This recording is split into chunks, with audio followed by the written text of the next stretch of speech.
ہاں جی آپ بولے. ان کا سوال یہ ہے کہ ایک فلم بنی ہے 72 عوروں کا کیا کانسیپٹ ہے. اصل میں یہ تو صرف پروپیگنڈا ہے. عوروں سے مراد مردوں کے لیے عورتیں اور عورتوں کے لیے مرد. وہاں جو اللہ رب العزت عطا کرے گا اور وہاں نکاح ہوں گے باقاعدہ. جو چیزیں یہاں حرام ہیں وہاں آزمائشیں یہاں حرام کرا دے دی گئی وہ سب جنت میں حلال ہوں گی. اب جیسے یہاں 4 عورتوں سے آگے اگر آپ نے 5 عورت کر لی تو وہ نکاح بھی نہیں ہوگا اور وہ حرام کاری ہوگی. وہاں آپ کو 72 یا 72,000 عورتوں کی بھی ضرورت ہوگی وہ آپ کو دی جائیں گی. لیکن اسی طرح عورتوں کے لیے بھی مردوں کو انہی حوروں کو مردوں کی شکل بنا کے عورتوں کے لیے پیش کیا جائے. تو یہ تو اللہ رب العزت نے انعامات جو بیان کیے ہیں نا قرآن میں ان کا ذکر ہے. اب یہ انہیں غلط ڈھنگ سے پیش کرنا کیونکہ آج کا ماحول جس طرح کا ہے ہم بھی الٹے سیدھے پروپیگنڈا کرتے ہیں, سامنے والے بھی الٹے سیدھے پروپیگنڈا کرتے ہیں مذہب کے بارے میں. جبھی تو قرآن میں اللہ نے کہا کہ ان کے باطل خداؤں کو بھی گالی نہ دینا ورنہ تمہارے سچے خدا کو گالی دے. بچنا ہے ان سب کاموں سے. آپ بالکل اس پہ کوئی ریئیکٹ نہ کرو, کوئی آپ ایجیٹیشن نہ کرو, یہ خود بخود دب جائے گا معاملہ. گارنٹی ہے ہفتے 2 ہفتے کی بات ہے, ریلیز ہوتے ہی اس فلم کے یہ معاملہ ختم ہونے والا ہے. یہ صرف چھوی خراب کرنے کے لیے بنائی گئی. اور قرآن جو ذکر کرتا ہے حوروں کا وہ میں نے آپ کو بتا دیا, وہ جنت کے انعامات ہیں. ان میں سونے کا بھی ذکر ہے, مطلب سونا جیسے حرام ہے یہاں پہ لیکن وہاں آپ کے لیے حلال قرار دے دیا گیا. اسی طرح عورتوں کا معاملہ ہے, مطلب جو خواہش آپ کی وہاں ہوگی وہ آپ کو دی جائے گی. ان کا سوال یہ ہے کہ واش روم میں خوشبو چھڑک سکتے ہیں. بالکل چھڑک سکتے ہیں بھائی, بالکل جائز ہے. آپ دیکھو نا صابن شیمپو وغیرہ جو آپ یوز کرتے ہو وہ واش روم میں جو یوز کرتے ہو سب میں خوشبو ہوتی ہے.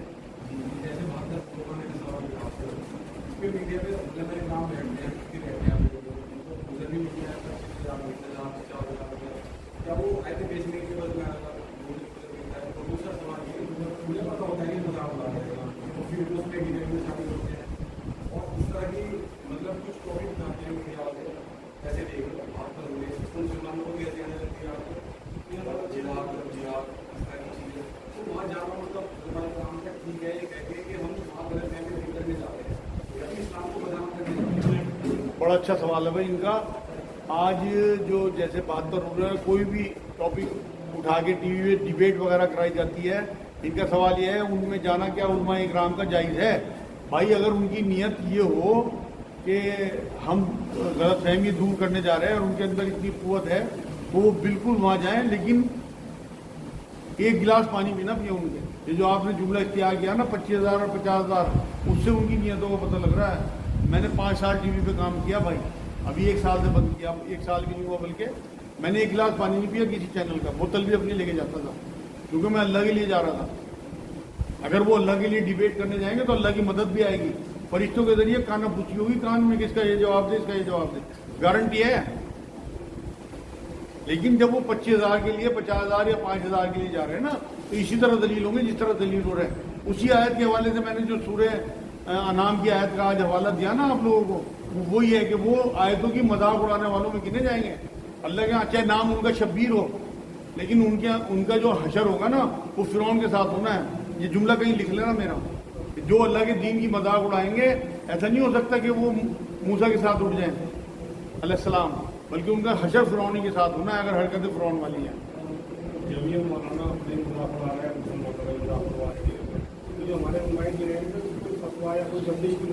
ان کا سوال یہ ہے کہ علماء دین کو ان پہ فتویٰ بندی لگانی چاہیے. بھائی ساری کوششیں کرتے ہیں لیکن احتیاط کے ساتھ. اب چکر یہ ہے نا کہ جس طرح کے حالات ہیں جو کسی پہ بھی کوئی آواز اٹھاتا ہے اسے ہی جیل ہو جاتی ہے. وہ بہت احتیاط کے ساتھ بنا سب کرتے ہیں, ایسا نہیں ہے. علماء دین سارے خراب نہیں ہیں, زیادہ تر خراب ہو چکے لیکن سارے خراب نہیں ہیں. اب بھی مخلص اور اللہ والے بھی باقی ہیں جو وہ منع بھی کرتے ہیں, روکتے بھی ہیں, لیکن ان لوگوں پہ زور نہیں چلتا کسی کا.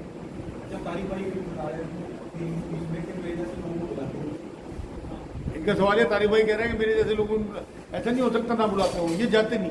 میں اپنی مثال دیتا رہا ہوں. ابھی میں پیچھے دبئی گیا ہوا تھا, میرے پاس وہاں فون آئے دلی سے کہ آپ ہم اسکائپ پہ لے لیں ہم آپ کو, آپ وہیں سے اس میں ڈیبیٹ میں شامل ہو جاؤ.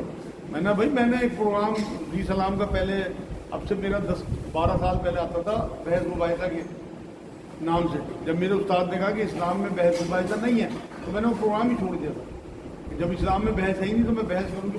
تو یہ ساری بحث ہی ہوتی ہے.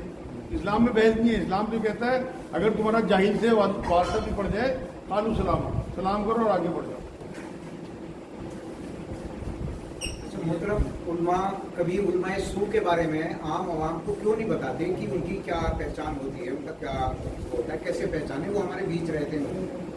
ان کا سوال یہ ہے علماء سو کے بارے میں کیوں نہیں بتاتے. اصل میں ہم ساری کی ساری ذمہ داری علماء پہ نہیں ڈال سکتے. علم کا حصول تمام مسلمان مرد عورت پہ فرض ہے. آپ خود کیوں نہیں پڑھتے؟ آپ کو خود کیوں نہیں پہچان ہوتی کہ علماء سو ہیں یا علماء حق ہیں؟ اصل میں تو بات یہ ہے آپ ان کے حالات سے سب اندازہ ہو. مجھے سارا اندازہ ہو جاتا ہے الحمدللہ تھوڑی سی بات کرنے کے بعد. اگر آپ کو علم ہوگا رسول اللہ صلی اللہ علیہ وسلم کی تعلیمات آپ کے جسم میں ہوں گی, رگوں میں آپ کی گردش کرتی ہوئی ہوں گی, تو آپ کو سب پہچان ہو جائے گی. ہم کیوں دوسروں پہ ذمہ داری ڈالیں؟ ہم کیوں نہ ذمہ داری لیں کہ ہم خود علم حاصل کریں اور خود پہچان کریں. آپ کیا کہہ رہے تھے؟ ڈاکٹر صاحب میرا یہ کہنا تھا کہ جیسے ہم اپنی کمائی کا کچھ بھی حصہ اللہ کے نام کے لیے الگ رکھتے ہیں, وقت ضرورت پر اس کا ہم استعمال کر سکتے ہیں یا نہیں؟ ان کا سوال یہ ہے کہ اللہ کے لیے کچھ حصہ الگ کیا اور کہیں ہمیں ضرورت پڑی تو کیا اس کا استعمال کر سکتے ہیں؟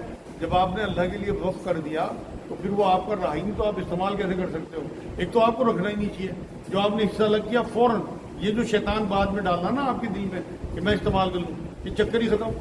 جب صحابہ اکرام کسی علاقے میں جاتے تھے سمندر کے ذریعے یا نہروں کے ذریعے, تو اس کنارے پہ اتر کے کشتی چلا دیتے تھے یا بہا دیتے تھے کہ اب ہم نے لوٹ کے نہیں جانا, ہم نے یہیں اپنی جان دینی.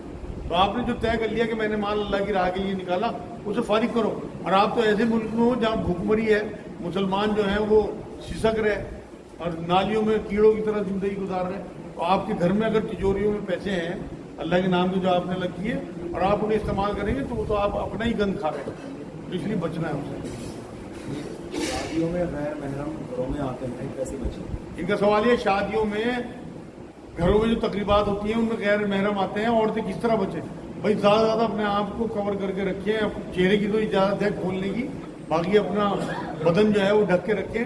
کوشش تو یہ کریں کہ مردوں کو چاہیے کہ اپنی جو مہمان خانے ہوں مردانہ وہ باہر ہوں. پہلے تو زمانے میں ایسے ہی ہوتا تھا کہ مہمان خانے باہر بنائے جاتے تھے اور زنان خانہ الگ ہوتا تھا, حرم ہوتے تھے وہ الگ. لیکن اب کیونکہ ہمارے یہاں عجیب و غریب معاملہ ہو گیا تو اس لیے بچیوں کو عورتوں کو, اور میں تو مبارکباد دوں گا ایسی بچی کو جس نے سوال کیا, کیونکہ اب تو یہ سوچتا ہی کوئی نہیں.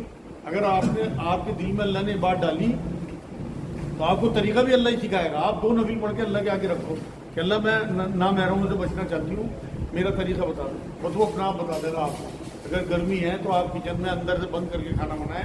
اگر آپ برتن دھو رہی تو اپنے آپ کو ڈھک کے, کپڑے اگر آپ دھو رہی تو اپنے آپ کو ڈھک کے اس طرح سے کہ آپ کے پانی کی چھینٹیں پڑے تو آپ کی ابھار نظر نہ آئے. موٹے کپڑے سے ڈھک لیں آپ کو, تو انشاءاللہ آپ کا پردہ ہو جائے گا. اپنا چہرہ کھول کے باقی حصہ کور رکھیں, اپنے بال وغیرہ, تو انشاءاللہ باقی میں بھی دعا کروں اللہ پاک اس طرح کی چیزیں سمجھا دے آپ کو کہ آپ نامحرموں سے بچیں اور آپ کے مردوں کو بھی سمجھائیں. کیونکہ جو مرد, نبی یہ حدیث بتا رہا میں آپ کو, جو مرد اپنی عورتوں کی بے پردگی پر مطمئن ہو گیا وہ دیوس ہے. ہاں جی, اور سوال ہے. کسی مسلم کا نام مسلمانوں والا نام ہو تو کیا یہ کفر ہے؟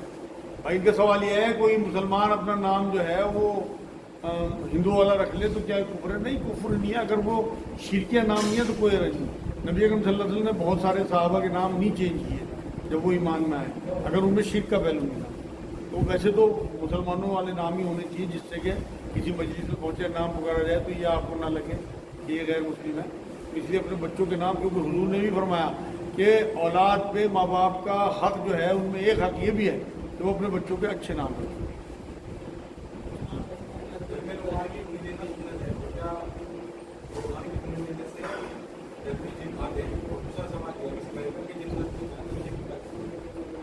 جنت میں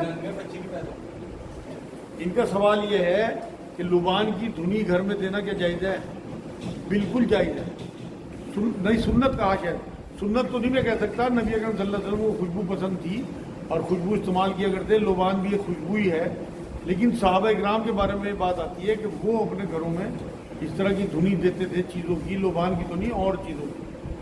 غالباً عبداللہ بن عمر کے بارے میں بات آتی ہے, لیکن نبی اکرم صلی اللہ علیہ وسلم کے بارے میں نے نہیں سنا اس طرح کی دھنی تھی. تو دھنی جائز ہے دینا, سنت نہ بھی ہو تو, لیکن